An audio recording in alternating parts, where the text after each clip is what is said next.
Uncut Gems is one of the most frantic, paranoid, and weirdly funny movies of the year. Here to tell us how it was made are Josh and Benny Safdie, the Safdie brothers, the directors of the film. Hello. And my co-host Max. Hey, what's up? Hey guys. Hey, how you doing? Great to be back. Always fun to be here. It's wonderful to have you guys. Yeah. This time now we're on 47th though. Right? That's right. We're trapped. We can go anywhere. The New York studio is amazing. The magic of film. Power of cinema. Patch us through to Ethiopia.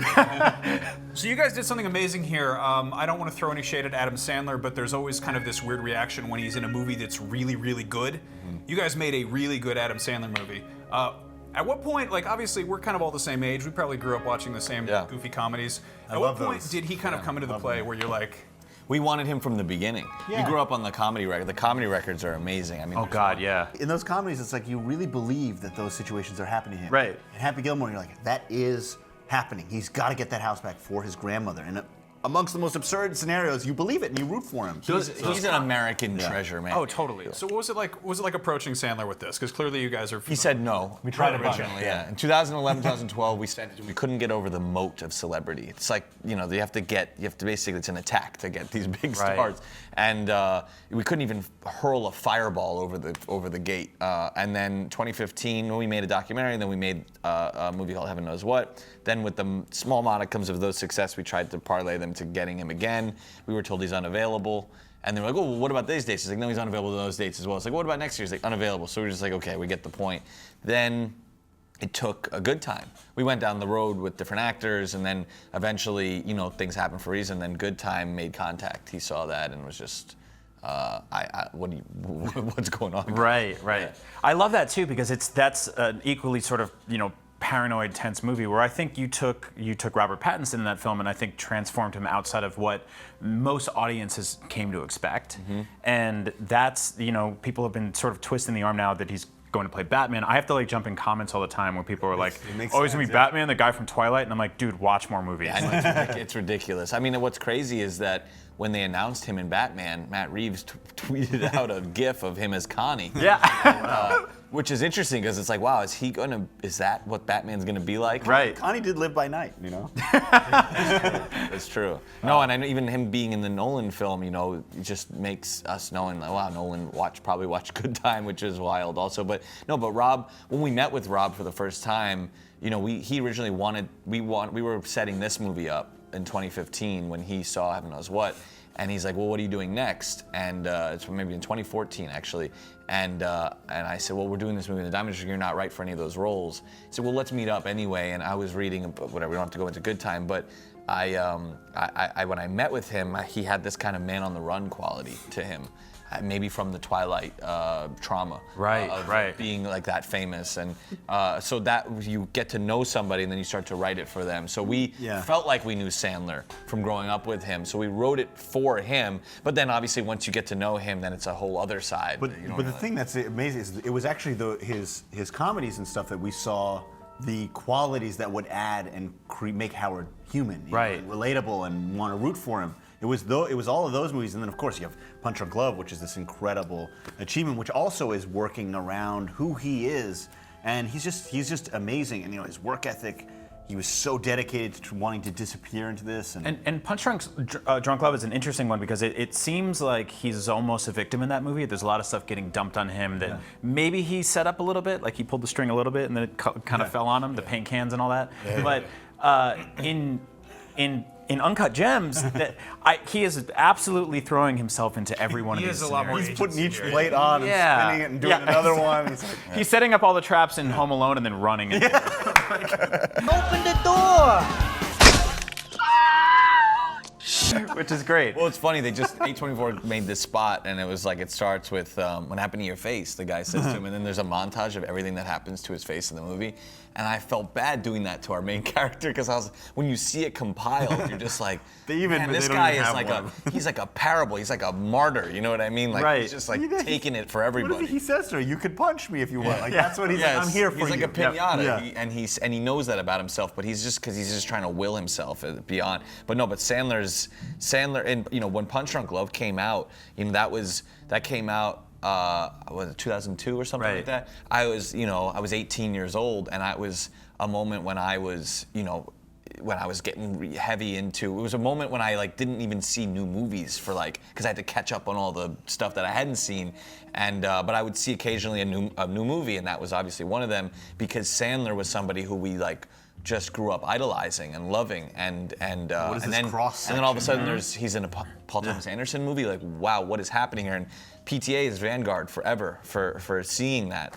And he made a Adam Sandler movie, you know. Right. And in that moment, that's what makes that movie so special. It was actually we were lucky because they're friends. So PTA came by while we were editing. Yeah, that was wild. Yeah. And we're seeing them. We show him like the first hour and 40 minutes, and we're like, all right, so what do you think? And he looks at us and he's like, so do you keep this pace up the whole time? And we're like standing at us, like, oh, is that a good or bad thing? Yeah. We said, yes, we do. And he's like, incredible. I'm like, oh my God. So I wanted to ask you guys about that because Sorry. we've worked together a couple times now. I love hanging out with you guys. I find you genuinely warm and funny, and then I find your movies tense and frenetic. Called medicine, yeah. Yeah. And so is that something that you guys connect on early on? Is this something you bring out of each other? Like, well, there's also Ronald Bronstein who's not sitting here. He's we write together and we edit together, and we have anxiety issues, and when you spend 10 years on something, everything that we made in the past 10 years has really been in service of this. So like they're all kind of connected, and that's what's weird about going forward. It's just like, well, now what? You know what I mean? But we have a couple of worlds that we're thinking about. But yeah, I don't know in particular where it comes from. I think it does stem from anxiety issues. Mm-hmm. Yes. And how do you control it? How do you eat an elephant? One little bit at a time. And so when you focus on that, you kind of are losing you lose sight a little bit of how that actually. But to me, that task at hand is. yeah. To me, the triumph of this movie for me personally, and I've watched it with a handful of audiences now, is seeing the collective lean. Yeah. Everyone's leaning forward, but the humor is that's like you said, the weirdly funny movie. Like, Yes.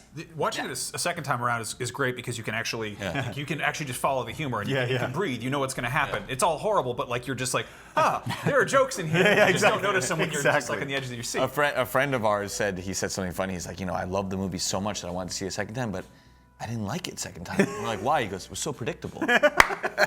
It was a great joke. It was a good joke. He's like, I knew everything. He's like, I knew everything that happened. Were you guys always collaborative? I don't want to do that thing where I'm like, what's it like working with a brother? But I do. I have brothers, and like that. And it never happens in interviews. I have two younger brothers, and we spent all of the 80s and 90s just beating each other up, but like in a fun way. Yeah. And like wrestling was big back then, and so was Ninja Turtles. So Kevin Garnett was a huge wrestling fan. Yeah, that doesn't surprise me. Huge. That's why he loves to play the heel. Did you just collaborate on stuff as kids? Did you play video games together? There's actually one. Now it just came in. I'm going to tell the story. There was one of our earliest collaborations was a live theater. Yeah, the theatre. Because I was trying to be. It's funny. So anyway, should have said it in a British accent. I was going that way because it was a babysitter was watching over us, and we're like, all right, we don't like this guy. We don't want him to be here. We want. He was actually our neighbor downstairs. He was our neighbor. So it's funny. So he already knows the story I'm going to tell, which is how that tells you a little bit about it. So anyway, so we set up this whole thing. He comes in, and we're just dead silent. We're in the other room. And he's like, hey guys, come on, let's get ready. First of all, no, you're forgetting the headphone. Oh yeah, no, I'm not there yet. I'm not there yet. Okay, so he comes in, he knocks, the room is pitch black. And he's like, what's going on? Like he comes in the room, and we had jerry-rigged a headphone to be a microphone. And we backed with the boombox, so it was now we could speak into it and say an amplified voice. It was like, step into the middle of the room. And he walked into the middle of the room. He's like, all right, very funny, guys. Like, step inside the hula hoop. And he got inside the hula hoop. And at that point, we had just gotten this toy car called the Viper. I don't know if you know about this. It was a toy truck that went around, and when you hit a button, a Viper popped up. Yes. And it squirted water. Yeah.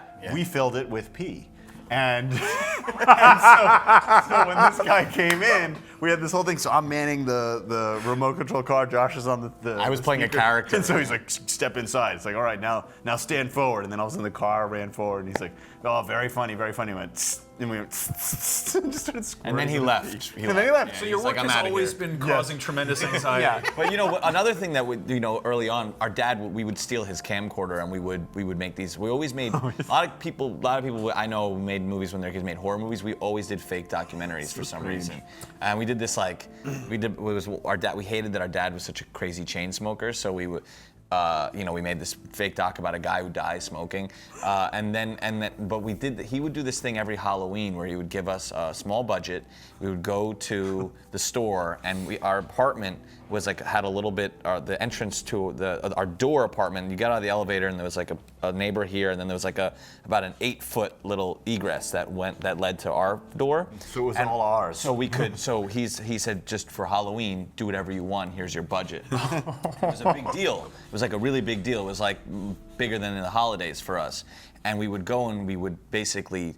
He would make him an actor in it, and we would dress him up like a dummy, and he would be laying down. So when people enter, we put a blanket so that when you walked in, it was dark, and we had eerie music playing, and it was the scariest thing ever. Remember, the neighbor found the rat. Yeah. We bought the most real. One time we spent all the budget on a really realistic rat. Yeah. And the neighbor saw it and just started stomping on it, and realized it was fake, and he just took it and looked at us and said, "This is fucking garbage," and he threw it down the incinerator. How about, wait, how about the thing that we did with Dad once, where we had bad big roaches? Oh so my then we God. went in the local comic book shop, and they had these awesome fake roaches that were about that big. Yeah. We put it in. We're like, Dad, there's a big Dad, one in quick, there. quick. And he came in with his Timberland. He just smashed it like 100 times. He goes, "It's not dying." It's bouncing. Give me the spray. So he sprayed it. And then he held the raid down for like a while. Anyway, this is the type of collaborations we were doing from an early age. So yes, you've always been making people a little bit anxious and a little bit scared, but in a very funny way. Yes, and yes. a tiny bit gross.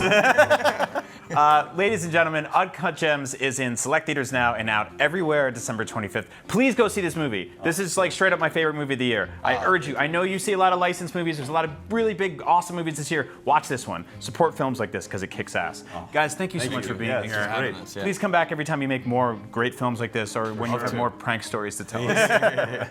Awesome.